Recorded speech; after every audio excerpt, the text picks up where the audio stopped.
Guys, আজকে আমাদের বাড়িতে পাস্তা হচ্ছে। আমরা এমনি নিরামিষ পাস্তা তৈরি করছি। আমাদের বাড়িতে যেগুলো আছে সেগুলো দিয়েই।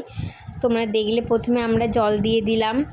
জলটা একটু গরম হয়ে যাওয়ার পরে নুন দিয়ে দিয়েছি, একটু নেড়ে নিতে হবে। এখন একটু ঢাকা দিয়ে রেখে দেবো কিছুক্ষণের জন্য। আমাদের পাস্তাটা সেদ্ধ হয়ে গেছে। ভালো করে জলটাকে ঝরিয়ে নিতে হবে। আমরা একটু ঝাঁকিয়ে জলটাকে ঝেড়ে নেবো যেন পুরো শুকনো শুকনো হয়ে যায়। কড়াতে পরিমাণ মতন তেল দিয়ে দেবো।